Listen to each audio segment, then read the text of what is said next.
সামাজিক মাধ্যম ফেসবুকত যোৰহাটৰ এখন বিদ্যালয়ৰ সন্দৰ্ভত মুখ্যমন্ত্ৰী হিমন্ত বিশ্ব শৰ্মাৰ এটা বিশেষ পোষ্ট এটা ভিডিঅ'ৰ যোগেদি বিদ্যালয়খনৰ ডিজিটেল ক্লাছৰুম গ্ৰন্থাগাৰৰ লগতে কাৰিকৰী শিক্ষা ব্যৱস্থা দেখুওৱা হৈছে অসমৰ চৰকাৰী বিদ্যালয়ৰ আধুনিকীকৰণ তথা তথ্য প্ৰযুক্তিৰ দিশত কিদৰে আগুৱাই গৈছে তাৰ প্ৰতিফলন দেখা গৈছিল উক্ত ভিডিঅ'টোত মুখ্যমন্ত্ৰীৰ এই পোষ্টৰ পাছতেই চৰ্চিত হৈ পৰিছে যোৰহাট জিলাৰ মৰিয়নি আৰু কিতাবৰ সীমাত অৱস্থিত খৰিকটীয়া উচ্চ মাধ্যমিক বিদ্যালয়খন আমাৰ বিদ্যালয়খন যে অসমৰ মাননীয় মুখ্যমন্ত্ৰী ডাঙৰীয়াই তেখেতৰ ফেচবুক পোষ্টত আপডেট দিছে তাৰ কাৰণে আমি যথেষ্ট উৎফুল্লিত হৈছোঁ আৰু আমাৰ বিদ্যালয় কৰ্তৃপক্ষৰ সমূহ শিক্ষক শিক্ষয়িত্ৰী ছাত্ৰ ছাত্ৰী সকলো উৎফুল্লিত হৈছে আৰু তাৰ বাবে তেখেতৰ আমি বিশেষভাৱে কৃতজ্ঞতা জ্ঞাপন কৰিছোঁ আমাৰ এই অঞ্চলৰ ছাত্ৰ ছাত্ৰীসকলক সকলো দিশতে যাতে উন্নত কৰি নিব পাৰোঁ তেওঁলোকে শিক্ষাৰ লগতে সকলোবিলাক জ্ঞান যাতে আহৰণ কৰিব পাৰে বিজ্ঞান বা অংকৰ ক্ষেত্ৰতো যাতে তেওঁলোক আগ্ৰহী হয় সেই ক্ষেত্ৰত আমি প্ৰচেষ্টা চলাই আছোঁ আৰু আমি আৰু এতিয়া বেছি ভাল ধৰণে কৰিবলৈ উৎসাহিত হৈছোঁ আৰু ভাল ধৰণে আমি কৰি যাম আমাৰ কৰণীয়খিনি আনন্দিত হৈ পৰিছে শিক্ষক শিক্ষয়িত্ৰীসকল উল্লেখ্য যে অসম চৰকাৰৰ সাংস্কৃতিক মন্ত্ৰালয়ৰ অনুমোদিত আৰু সমগ্ৰ শিক্ষাৰ দ্বাৰা 16 লাখ টকা ব্যয়েৰে বিদ্যালয়খনৰ শিশু আৰু কিশোৰৰ বাবে এটা গ্ৰন্থাগাৰ নিৰ্মাণ কৰা হৈছিল পুথিভঁৰালত প্ৰায় 3000 কিতাপ আছে আৰু এই কিতাপসমূহ ছাত্ৰ ছাত্ৰীসকলে নিয়মীয়াকৈ ইয়াৰ পৰা নিয়ে লগতে আমি আৰু এটা ইয়াত ব্যৱস্থা কৰিছোঁ যে তেওঁলোকে সেই যি কিতাপসমূহ নিয়ে সেই কিতাপসমূহ পঢ়ি তেওঁলোকে কি অনুভৱ কৰিলে তাৰো বাবে আমি এটা টোকা ৰাখিছোঁ গতিকে ছাত্ৰ ছাত্ৰীসকল যথেষ্ট উপকৃত হৈছে নকছাৰীৰ পৰা Jyotiprasad Gogoi news 18 Assam north east আপুনি বিচৰা বাতৰি পাব কেৱল নিউজ 18 এপত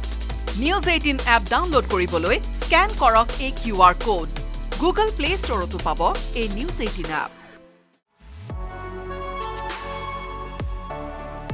সামাজিক মাধ্যম ফেসবুকত যোৰহাটৰ এখন বিদ্যালয়ৰ সন্দৰ্ভত মুখ্যমন্ত্ৰী হিমন্ত বিশ্ব শৰ্মাৰ এটা বিশেষ পোষ্ট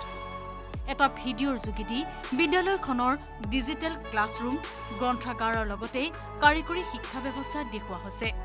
অসমৰ চৰকাৰী বিদ্যালয়ৰ আধুনিকীকৰণ তথা তথ্য প্ৰযুক্তিৰ দিশত কিদৰে আগুৱাই গৈছে তাৰ প্ৰতিফলন দেখা গৈছিল উক্ত ভিডিঅ'টোত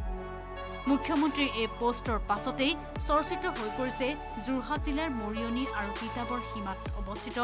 খৰিকটীয়া উচ্চ মাধ্যমিক বিদ্যালয়খন আমাৰ বিদ্যালয়খন যে অসমৰ মাননীয় মুখ্যমন্ত্ৰী ডাঙৰীয়াই তেখেতৰ ফেচবুক পোষ্টত আপডেট দিছে তাৰ কাৰণে আমি যথেষ্ট উৎফুল্লিত হৈছোঁ আৰু আমাৰ বিদ্যালয় কৰ্তৃপক্ষৰ সমূহ শিক্ষক শিক্ষয়িত্ৰী ছাত্ৰ ছাত্ৰী সকলো উৎফুল্লিত হৈছে আৰু তাৰ বাবে তেখেতৰ আমি বিশেষভাৱে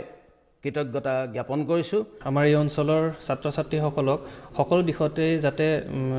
উন্নত কৰি নিব পাৰোঁ তেওঁলোকে শিক্ষাৰ লগতে সকলোবিলাক জ্ঞান যাতে আহৰণ কৰিব পাৰে বিজ্ঞান বা অংকৰ ক্ষেত্ৰতো যাতে তেওঁলোক আগ্ৰহী হয় সেই ক্ষেত্ৰত আমি প্ৰচেষ্টা চলাই আছোঁ আৰু আমি আৰু এতিয়া বেছি ভাল ধৰণে কৰিবলৈ উৎসাহিত হৈছোঁ আৰু ভাল ধৰণে আমি কৰি যাম আমাৰ কৰণীয়খিনি আনন্দিত হৈ পৰিছে শিক্ষক শিক্ষয়িত্ৰীসকল উল্লেখ্য যে অসম চৰকাৰৰ সাংস্কৃতিক মন্ত্ৰালয়ৰ অনুমোদিত আৰু সমগ্ৰ শিক্ষাৰ দ্বাৰা 16 লাখ টকা ব্যয়েৰে বিদ্যালয়খনৰ শিশু আৰু কিশোৰৰ বাবে এটা গ্ৰন্থাগাৰ নিৰ্মাণ কৰা হৈছিল পুথিভঁৰালত প্ৰায় 3000 কিতাপ আছে আৰু এই কিতাপসমূহ ছাত্ৰ ছাত্ৰীসকলে নিয়মীয়াকৈ ইয়াৰ পৰা নিয়ে লগতে আমি আৰু এটা ইয়াত ব্যৱস্থা কৰিছোঁ যে তেওঁলোকে সেই যি কিতাপসমূহ নিয়ে সেই কিতাপসমূহ পঢ়ি তেওঁলোকে কি অনুভৱ কৰিলে তাৰো বাবে আমি এটা টোকা ৰাখিছোঁ গতিকে ছাত্ৰ ছাত্ৰীসকল যথেষ্ট উপকৃত হৈছে নকছাৰীৰ পৰা Jyotiprasad Gogoi news 18 Assam north east আপুনি বিচৰা বাতৰি পাব কেৱল নিউজ 18 এপত নিউজ 18 এপ ডাউনলোড কৰিবলৈ স্ক্যান কৰক এই QR কোড গুগল প্লে ষ্টৰতো পাব এই নিউজ 18 এপ